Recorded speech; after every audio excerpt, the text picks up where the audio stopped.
Archaeologists also found a number of human skulls under an altar-like slab stained with human blood.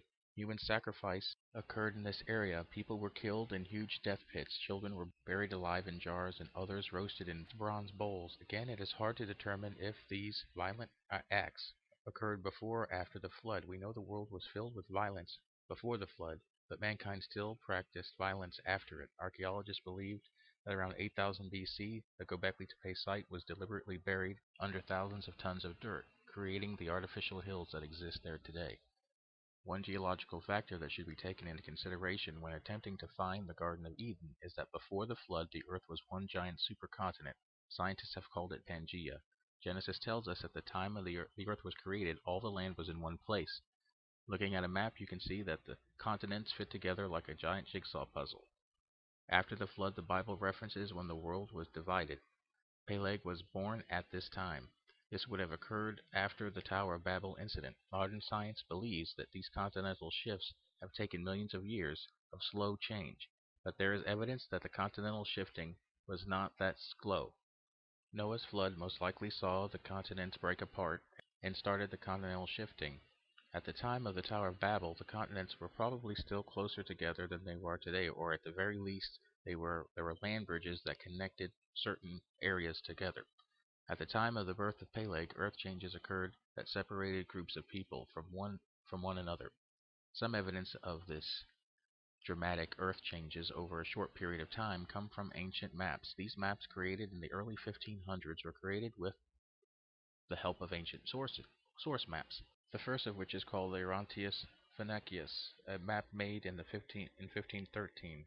The map resides in the U.S. Library of Congress. It depicts mountain ranges and rivers on Antarctica, which are now covered by thousands of feet of ice and snow. It also shows Antarctica, also known as the South Pole, touching and possibly connected to the tip of South America. Pyrrhus Rheus map of 1515 was found in the old imperial palace at Constantinople. It was signed by Turkish Admiral Pyrrhus Rheus, and his notes on the document indicate it was created with the help of 20 different source maps. The Turkish admiral claimed that the western part of the map came from Christopher Columbus, and that some of his ancient maps dated back to the time of Alexander the Great. The map shows the coastline of Antarctica, an area now known as the Princess Martha Coast of Queen Maud Land and the Palmer Peninsula. The map shows what these areas look like without the ice covering them. The earliest time that scientists believe that these parts of Antarctica were not covered with ice would be 4000 BC. Antarctica wasn't officially discovered until 1818, 300 years after this map was made. Two maps made in the 1530s, the Rance Fine Heart-shaped map and the Mercator map of 1538, both show Antarctica touching the tip of South America, like the Orontius Phoenicius map of 1513. These anomalies attracted the attention of Charles Hapgood, a professor of history and geology at Keene State College. He developed a theory based on the maps. He believed rapid crustal shifting may have occurred, moving the continental plates as much as 15 to 20 degrees at one time, shifting Antarctica into an ice zone, as well as Siberia, where woolly mammoths were found preserved in the ice with buttercup flowers in their stomachs. If you take a look at the Pangaea supercontinent on a map, the central and eastern areas would be the most likely location for the Garden of Eden, and that generally is still the Middle East area. So this makes the Tigris and Euphrates rivers a strong starting point for the location of the garden, even if they no longer flow in the same areas as they did before the flood. Several areas around these rivers may have contained the garden. David Roll, a British archaeologist, believes he has found the location in northern Iran near Tabriz. Ancient Sumerian texts led him to a mountain-encircled valley near Mount Sahand. The Tigris and Euphrates rivers begin in the Armenian highlands of eastern Turkey. Some thought points to here as the garden's resting spot. Southern Iraq and the Persian Gulf, being the other end of the Tigris and Euphrates rivers, are also believed to be locations for the garden, either in the area where the Tigris and Euphrates meet or somewhere under the Persian Gulf. A reference to Edom and Satan in the garden may give us the best indication of where the garden once was. Ezekiel chapter 28 verses 13 and 14 tells us that Satan was in the garden of God and on the holy mountain of God. The Holy Mountain of God is most associated with the Temple Mount in Jerusalem. Although there are other mountains like Mount Sinai, the Temple Mount would seem to be the relevant one. Ezekiel chapter 47, verse 1 through 12, talks about a rebuilt temple in Jerusalem that has a river flowing from under it, that goes to the Dead Sea and heals it, making the water capable of supporting life. The Dead Sea currently has no fish living in it, due to the high salt content. Revelation 22, verses 1 through 5, also talks of the river of life flowing from the temple and the New Jerusalem, and the reappearance of the tree of life.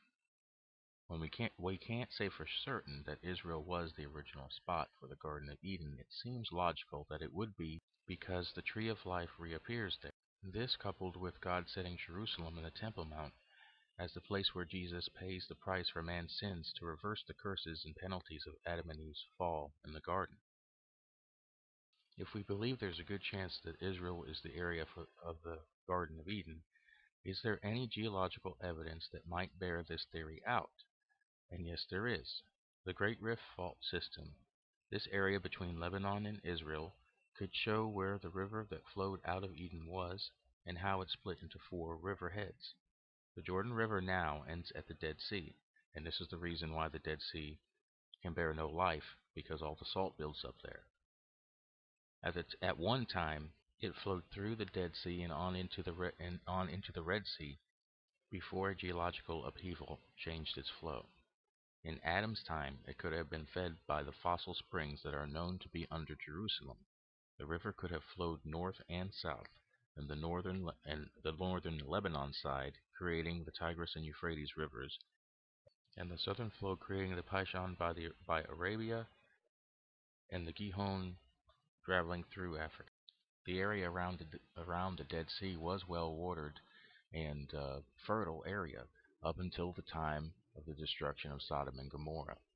After that, the likely earthquake and probable comet strike made the area desolate, and the earthquake disrupting the flow of the Jordan and ending it at the Dead Sea.